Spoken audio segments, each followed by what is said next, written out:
भारत के धन को विदेश ले जाना यह केवल अन्याय ही नहीं बल्कि उस मातृभूमि की आत्मा को लूट लेना है जो अपने बच्चों के लिए जीती है। दादा भाई नौरोजी का यह विचार केवल एक वाक्य नहीं था, यह उस दौर की करुण पुकार थी जब भारत के करोड़ों लोग गरीबी और शोषण की जंजीरों में जकड़े हुए थे। उनकी आवाज में आक्रोश था, लेकिन वह आक्रोश तलवार से नहीं, तर्क और विचार से निकला हुआ था। एक ऐसे समय में जब भारतीय जनता निराशा और गुलामी के अंधेरे में खोई हुई थी, दादा भाई नौरोजी ने यह दिखाया कि सच्ची क्रांति केवल बंदूक से नहीं बल्कि कलम, तर्क और दृढ़ निश्चय से भी लाई जा सकती है। कल्पना कीजिए, एक युवा पारसी व्यापारी जो ब्रिटेन की सड़कों पर चलता है और उसी संसद के सामने खड़ा होता है जिसने भारत को अपनी औपनिवेशिक नीतियों से खोखला कर दिया था। वहां वह अपने तार्किक शब्दों से साबित करता है कि ब्रिटेन का साम्राज्य भारत की दौलत को निचोड़कर अपने लिए समृद्धि का साम्राज्य बना रहा है। वह आदमी न तलवार से लड़ रहा था, न किसी सेना का नेतृत्व कर रहा था, लेकिन उसकी कलम और आवाज इतनी प्रखर थी कि साम्राज्य की नींव तक हिलने लगी। दादा भाई नौरोजी का जीवन हमें यह सिखाता है कि एक अकेला विचारक भी पूरी पीढ़ी की सोच बदल सकता है। जब उन्होंने ड्रेन थ्योरी प्रस्तुत की, यानी यह सिद्धांत कि भारत की गरीबी का असली कारण उसकी संपत्ति का ब्रिटेन में निरंतर बहाव है, तो यह केवल एक आर्थिक विचार नहीं था बल्कि यह एक ऐसी चेतावनी थी जिसने पूरे स्वतंत्रता आंदोलन की बुनियाद को मजबूती दी। उनका संदेश आज भी उतना ही प्रासंगिक है जितना उस दौर में था, क्योंकि शोषण केवल राजनीति या साम्राज्यवाद का हिस्सा नहीं होता बल्कि यह हर उस स्थिति में मौजूद रहता है जहां किसी की मेहनत का फल किसी और के हाथों में चला जाता है। नौरोजी ने हमें यह समझाया कि अन्याय चाहे कितना भी छिपा हुआ क्यों न हो, उसे उजागर करने के लिए साहस चाहिए, और वह साहस एक सच्चे विचारक और नेता में होना चाहिए। इस कहानी की शुरुआत उस आग से होती है जो दादा भाई नौरोजी के भीतर बचपन से जल रही थी, न्याय की, समानता की और अपनी मातृभूमि के प्रति अटूट प्रेम की। और यही आग उन्हें grand old man of India बना गई। दादा भाई नौरोजी, यह नाम सुनते ही भारतीय स्वतंत्रता आंदोलन का एक ऐसा अध्याय सामने आता है जिसमें संघर्ष है, तर्क है और एक ऐसी अडिग आत्मा है जिसने पूरे साम्राज्य के सामने सत्य का आईना रखा। उन्हें इतिहास ने grand old man of India कहा, लेकिन असल में वे केवल एक बुजुर्ग नेता नहीं थे बल्कि उस युग के सबसे दूरदर्शी चिंतक, अर्थशास्त्री और मार्गदर्शक थे। भारत की आजादी की लंबी लड़ाई में जहां कई महान क्रांतिकारी, समाज सुधारक और राजनीतिक नेता सामने आए, वहीं दादा भाई नौरोजी ने एक अलग राह चुनी। उनकी लड़ाई मैदानों में नहीं बल्कि विचारों की धरती पर लड़ी गई। उन्होंने कलम को तलवार बनाया और तर्क को अपना अस्त्र। जब उन्होंने ब्रिटेन की संसद में जाकर भारतीयों के दुख, उनकी गरीबी और उनके शोषण की आवाज उठाई, तो यह उस दौर का एक चमत्कार जैसा था। सोचिए, एक भारतीय जिसे ब्रिटिश हुकूमत हमेशा गुलाम मानती थी, वही उनके अपने संसद में खड़ा होकर कह रहा है, आपकी समृद्धि हमारी बर्बादी से बनी है। यह साहस केवल एक दृढ़ निश्चयी आत्मा में ही हो सकता था। लेकिन दादा भाई नौरोजी का महत्व केवल उनके आर्थिक सिद्धांतों तक सीमित नहीं था। वे एक शिक्षक थे, एक समाज सुधारक थे और सबसे बढ़कर एक सच्चे देशभक्त थे। उन्होंने यह दिखाया कि स्वतंत्रता केवल राजनीतिक आजादी का नाम नहीं है बल्कि यह उस सम्मान की भी लड़ाई है जो हर इंसान को उसकी मेहनत और अस्तित्व के आधार पर मिलना चाहिए। उनका जीवन हमें यह सिखाता है कि राष्ट्र की आजादी कोई एक रात की क्रांति से हासिल नहीं होती, बल्कि इसके लिए दशकों तक चलने वाली विचारधारा, धैर्य और संगठित प्रयास की जरूरत होती है। उन्होंने भारत के युवाओं में यह विश्वास जगाया कि अगर हम तर्क और एकता की शक्ति का प्रयोग करें तो दुनिया की सबसे बड़ी ताकत भी हमें दबा नहीं सकती। आज जब हम स्वतंत्रता का आनंद ले रहे हैं, तब हमें यह याद रखना चाहिए कि यह आजादी केवल बलिदानियों की तलवार से नहीं बल्कि उन विचारकों की कलम और दृष्टि से भी हासिल हुई जिन्होंने हमें आत्मविश्वास दिया कि हम भी बदल सकते हैं, हम भी उठ सकते हैं। और उस पंक्ति में सबसे आगे खड़े थे दादा भाई नौरोजी। उनकी कहानी सिर्फ इतिहास की गाथा नहीं बल्कि एक जीवित प्रेरणा है कि विचारों की ताकत, सच्चाई की आग और न्याय की पुकार साम्राज्यों को झुका सकती है। दादा भाई नौरोजी का जन्म 4 सितंबर 1825 को बंबई, आज का मुंबई में एक साधारण पारसी परिवार में हुआ। उनका बचपन किसी राजघराने या संपन्न व्यापारिक परिवार की तरह नहीं था। उनके पिता एक छोटे व्यापारी थे जिनका देहांत तब हो गया जब दादा भाई मात्र 4 साल के थे। पिता की मृत्यु ने घर पर आर्थिक संकट की छाया डाल दी, लेकिन इसी संकट ने दादा भाई के भीतर वह सहनशीलता और संघर्षशीलता जगाई जो आगे चलकर उनकी पहचान बनी। उनकी मां मणिबाई एक साहसी और धार्मिक महिला थी। उन्होंने अकेले ही कठिन परिस्थितियों में अपने बच्चों को पाला और उनमें ईमानदारी, मेहनत और शिक्षा का महत्व गहराई से बिठा दिया। दादा भाई बचपन से ही असाधारण मेधावी थे। वे पढ़ाई में तेज और स्वभाव से जिज्ञासु थे। जब वे एल्फिंस्टन इंस्टीट्यूट में पढ़ने गए तब उनकी प्रतिभा सबके सामने और निखर कर आई। उस दौर में भारतीयों के लिए उच्च शिक्षा पाना आसान नहीं था, लेकिन नौरोजी ने हर बाधा को पार किया। वे एल्फिंस्टन कॉलेज से गणित और प्राकृतिक विज्ञान में स्नातक करने वाले पहले भारतीय बने। यह उपलब्धि केवल उनके लिए ही नहीं बल्कि पूरे भारतीय समाज के लिए गौरव का क्षण थी। उनकी शिक्षा ने उन्हें पश्चिमी विचारधाराओं और भारतीय परंपराओं के बीच एक सेतु बना दिया। एक तरफ वे यूरोपीय प्रबोधन युग के विचारों को समझ रहे थे, स्वतंत्रता, समानता और न्याय की अवधारणाएं, और दूसरी तरफ वे भारतीय समाज की वास्तविकताओं को भी देख रहे थे, जहां गरीबी, अशिक्षा और सामाजिक भेदभाव गहराई से जड़े हुए थे। यह द्वंद्व ही उनके जीवन की दिशा बना। युवा अवस्था में ही वे अध्यापन कार्य से जुड़ गए। वे एल्फिंस्टन कॉलेज में गणित और प्राकृतिक दर्शन के प्रोफेसर बने। ये पद हासिल करने वाले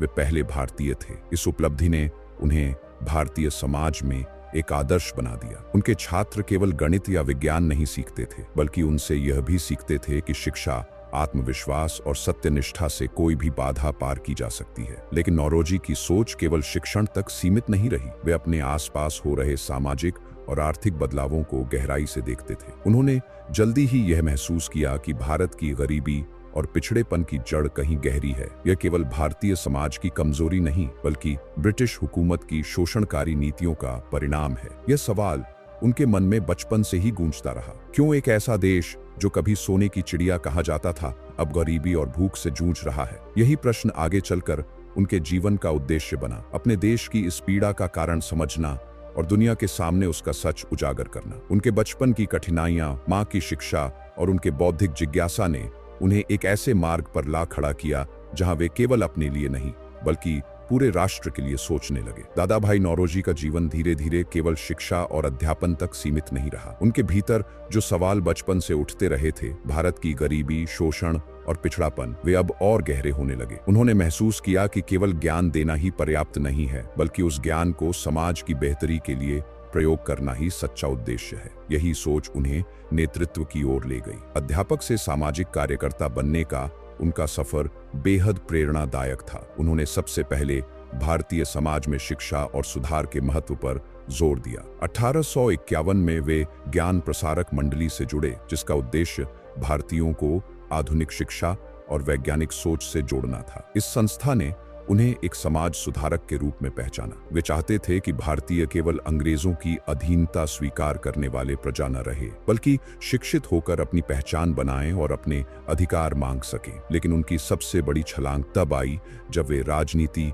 और सार्वजनिक जीवन की ओर बढ़े। 1855 में वे इंग्लैंड गए और वहां कमर्शियल एजेंट के रूप में काम किया। इंग्लैंड में रहते हुए उन्होंने न केवल व्यापारिक अनुभव हासिल किया बल्कि ब्रिटिश समाज और उनकी सोच को भी गहराई से समझा। उन्होंने देखा कि कैसे ब्रिटिश संसद और प्रेस भारत को केवल राजस्व और संसाधनों के रूप में देखती है। ये देखकर उनके भीतर आक्रोश और भी गहरा हो गया। इंग्लैंड में रहते हुए उन्होंने ब्रिटिश जनता और नेताओं को समझाने का प्रयास किया कि भारत केवल एक उपनिवेश नहीं बल्कि करोड़ों लोगों का देश है, जिसकी मेहनत और संसाधनों पर पूरा ब्रिटिश साम्राज्य टिका हुआ है। यही वह समय था जब उन्होंने भारतीय समाज के लिए एक नई दिशा तय की, ब्रिटेन को उसके अपने तर्कों और मूल्यों के आधार पर चुनौती देना। भारत लौटकर वे राजनीति में सक्रिय हुए। उन्होंने 1860 के दशक में भारतीयों के हितों की रक्षा के लिए कई संगठनों से जुड़कर काम किया। 1867 में उन्होंने ईस्ट इंडिया एसोसिएशन की स्थापना की। यह संस्था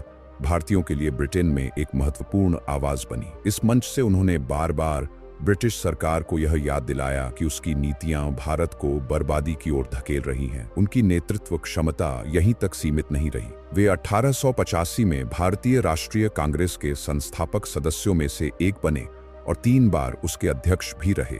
उन्होंने कांग्रेस को वह विचारधारा दी जो आगे चलकर स्वतंत्रता आंदोलन की रीढ़ बनी। संवैधानिक संघर्ष और तर्क पर आधारित प्रतिरोध। वे मानते थे कि अगर भारत को आजाद होना है तो यह केवल हिंसा से संभव नहीं होगा, बल्कि अंग्रेजों को उनके अपने कानूनों और सिद्धांतों के आधार पर चुनौती देनी होगी। दादा भाई नौरोजी के नेतृत्व की असली पहचान यह थी कि वे संघर्ष को एक नैतिक और बौद्धिक आधार पर ले गए। उन्होंने यह साबित किया कि भारतीय समाज केवल गुलाम नहीं है, बल्कि उसमें वह शक्ति है जो तर्क और विचार से साम्राज्य को हिला सकती है। उनके उदय ने यह स्पष्ट कर दिया था कि स्वतंत्रता की लड़ाई अब केवल एक सपना नहीं रही, बल्कि एक सुनियोजित आंदोलन का रूप लेने लगी थी। दादा भाई नौरोजी के जीवन में संघर्ष कभी खत्म नहीं हुए, बल्कि हर नया कदम उनके सामने और बड़ी चुनौतियां लेकर आता रहा। उनके लिए सबसे बड़ा संघर्ष था सत्य को उस ताकत के सामने बोलना जो पूरी दुनिया पर अपने साम्राज्य का डंका बजा रही थी। ब्रिटेन की संसद और उसकी नीतियां जिनके सामने भारतीय नेताओं की आवाज अक्सर दबा दी जाती थी, वहीं दादा भाई नौरोजी ने हिम्मत दिखाकर अपनी बात रखी। उनके जीवन का एक निर्णायक मोड़ 1867 में आया, जब उन्होंने ड्रेन थ्योरी को दुनिया के सामने रखा। उन्होंने वैज्ञानिक और सांख्यिकीय तरीके से यह सिद्ध किया कि भारत की गरीबी का कारण भारतीयों की आलस्य या पिछड़ापन नहीं है, बल्कि ब्रिटिश साम्राज्य की वह नीतियां है जो भारत की दौलत को निरंतर ब्रिटेन की ओर बहा रही है। यह विचार इतना शक्तिशाली था कि ब्रिटेन के नेताओं को भी झटका लगा। उन्होंने पहली बार यह सुना कि उनका साम्राज्य, जिसे वे सभ्यता देने वाला मिशन मानते थे, वास्तव में भारत की बर्बादी की नींव है। लेकिन इस सिद्धांत को पेश करना आसान नहीं था। नौरोजी को आलोचना झेलनी पड़ी। उन पर आरोप लगे कि वे अत्यधिक राष्ट्रवादी हैं, लेकिन उन्होंने हार नहीं मानी। 1886 में उन्हें भारतीय राष्ट्रीय कांग्रेस का अध्यक्ष चुना गया। यह उस समय की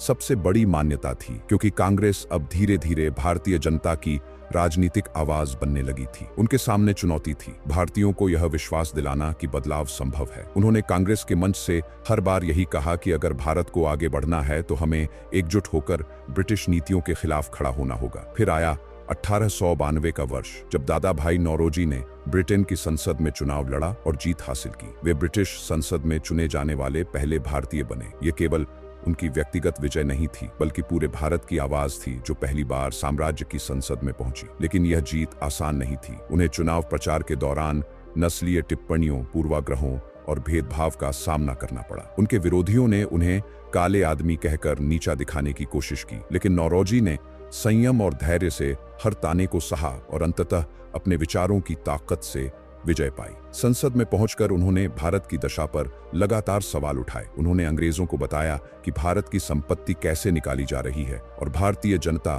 कैसे भूख और गरीबी में जी रही है। लेकिन यह आसान संघर्ष नहीं था। उनके सामने हमेशा यह कठिनाई रही कि ब्रिटिश शासक भारतीयों की पीड़ा को महत्व नहीं देते थे। इसके बावजूद उन्होंने संसद में हर भाषण को भारत की जनता की आवाज बना दिया। उनके जीवन में एक और बड़ा मोड़ तब आया जब उन्हें अपने ही लोगों से आलोचना झेलनी पड़ी। कई क्रांतिकारी नेताओं ने उन्हें अत्यधिक नरम कहा, क्योंकि वे हिंसा की बजाय तर्क और संवैधानिक मार्ग पर विश्वास करते थे। लेकिन नौरोजी ने कभी अपनी राह नहीं छोड़ी। उनका विश्वास था कि सच्चाई और न्याय की लड़ाई अगर दीर्घकालिक जीत दिला सकती है तो वही रास्ता सही है। दादा भाई नौरोजी का जीवन हमें यह सिखाता है कि संघर्ष केवल बाहरी नहीं होते, बल्कि भीतर से भी होते हैं। आलोचना, उपहास और कठिनाइयों के बीच भी अगर इंसान अपने सिद्धांतों पर अडिग रहे तो वह इतिहास बदल सकता है। दादा भाई नौरोजी केवल एक राजनेता नहीं थे, वे एक विचारक और दार्शनिक भी थे। उनके विचारों ने भारत की आजादी के आंदोलन को एक मजबूत बौद्धिक आधार दिया। उन्होंने हमें यह सिखाया कि संघर्ष केवल तलवार और क्रांति से नहीं, बल्कि सच्चाई और तर्क से भी लड़ा जा सकता है। उनके दर्शन का सबसे बड़ा स्तंभ था ड्रेन थ्योरी। उन्होंने यह सिद्धांत दिया कि भारत की गरीबी का मूल कारण यह है कि उसकी संपत्ति निरंतर ब्रिटेन की ओर बह रही है। उन्होंने कहा, भारत का रक्त चूसकर, भारत को कमजोर बनाकर अंग्रेज साम्राज्य समृद्ध हो रहा है। यह विचार न केवल आर्थिक तथ्य था, बल्कि एक नैतिक चेतावनी भी थी। उन्होंने भारतीयों को यह समझाया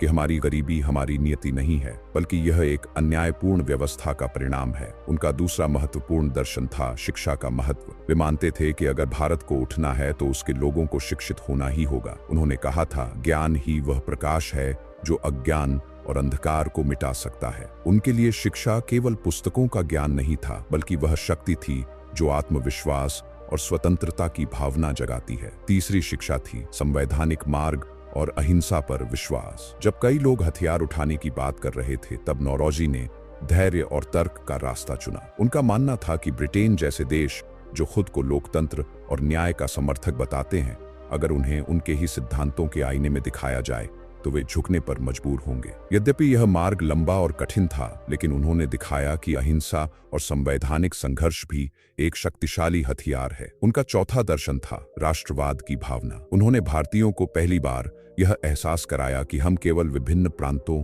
भाषाओं और धर्मों के लोग नहीं हैं, बल्कि एक राष्ट्र हैं। उन्होंने कहा, भारत केवल एक भूगोल नहीं बल्कि एक आत्मा है और उस आत्मा की रक्षा करना हर भारतीय का कर्तव्य है। इस विचार ने आने वाले स्वतंत्रता आंदोलन को वह एकता दी जिसने लाखों भारतीयों को एकजुट किया। दादा भाई नौरोजी की शिक्षाएं आज भी हमें दिशा देती हैं। वे बताते हैं कि अन्याय को पहचानना, उसके खिलाफ आवाज उठाना और धैर्य के साथ सही मार्ग पर डटे रहना ही सच्चे नेता की पहचान है। उनके दर्शन में केवल अतीत की पीड़ा नहीं बल्कि भविष्य की प्रेरणा भी है कि शिक्षा, एकता और सत्य की ताकत से कोई भी राष्ट्र अपनी स्वतंत्रता हासिल कर सकता है। दादा भाई नौरोजी की विरासत किसी एक व्यक्ति, एक संस्था या एक दौर तक सीमित नहीं रही। उन्होंने भारत के स्वतंत्रता संग्राम को वह वैचारिक आधार दिया जिसने आगे चलकर पूरी पीढ़ियों को दिशा दिखाई। उन्हें इतिहास में grand old man of India कहा गया और यह उपाधि केवल उनके उम्रदराज होने के कारण नहीं थी बल्कि उनके अनुभव, दृष्टि और मार्गदर्शन के कारण थी जिसने आने वाले नेताओं को प्रेरित किया। उनका सबसे बड़ा प्रभाव था भारतीय राष्ट्रीय कांग्रेस की दिशा तय करना। वे कांग्रेस के 3 बार अध्यक्ष बने और हर बार उन्होंने यह स्पष्ट किया कि यह संगठन केवल कुछ बुद्धिजीवियों का मंच नहीं बल्कि पूरे भारत की जनता की आवाज बनना चाहिए। उन्होंने कांग्रेस को यह सिखाया कि ब्रिटिश हुकूमत के सामने हमारी दलीलें, हमारे तथ्य और हमारी एकता ही सबसे बड़ा हथियार है। यही विचार आगे चलकर कांग्रेस की रीढ़ बना और महात्मा गांधी जैसे नेताओं ने भी इसी मार्ग को अपनाया। नौरोजी की ड्रेन थ्योरी ने भारतीय राजनीति में आर्थिक दृष्टिकोण को शामिल किया। उनके सिद्धांत ने यह साबित किया कि राजनीतिक स्वतंत्रता तभी सार्थक है जब आर्थिक न्याय भी हो। उनके विचारों से प्रेरित होकर ही आगे चलकर गोपाल कृष्ण गोखले, बाल गंगाधर तिलक और महात्मा गांधी ने भारतीय जनता को जागरूक किया। गांधी ने स्वयं कहा था कि दादा भाई नौरोजी उनके राजनीतिक पितामह हैं। उनकी विरासत केवल भारत तक सीमित नहीं रही। जब वे ब्रिटिश संसद के सदस्य बने तो उन्होंने साबित किया कि भारतीय केवल गुलाम या प्रजा नहीं बल्कि विश्व मंच पर नेतृत्व करने वाले लोग भी हो सकते हैं। उन्होंने नस्लीय भेदभाव और उपहास का सामना किया, लेकिन अपनी गरिमा और तर्क से यह दिखाया कि सच्चा नेता वही है जो कठिन परिस्थितियों में भी अपनी राह न छोड़े। समाज सुधार के क्षेत्र में भी उनका योगदान अमूल्य है। उन्होंने शिक्षा और महिला अधिकारों के लिए लगातार आवाज उठाई। वे मानते थे कि जब तक समाज के हर वर्ग को बराबरी का अवसर नहीं मिलेगा तब तक स्वतंत्रता अधूरी है। उनका यह दृष्टिकोण आधुनिक भारत की सामाजिक और शैक्षणिक नीतियों की नींव बना। आज अगर हम पीछे मुड़कर देखें तो पाएंगे कि नौरोजी की सोच ने भारतीय राष्ट्रवाद को वह परिपक्वता दी जिसकी बदौलत आजादी का सपना एक संगठित आंदोलन में बदल सका। वे उस दीपक की तरह थे जिसने अंधेरे युग में प्रकाश दिखाया और आने वाली पीढ़ियों को रास्ता बताया। दादा भाई नौरोजी की विरासत हमें यह याद दिलाती है कि विचार समय से बड़े होते हैं। व्यक्ति चला जाता है लेकिन उसके विचार पीढ़ियों तक जीवित रहते हैं। उनकी आवाज आज भी गूंजती है, सत्य,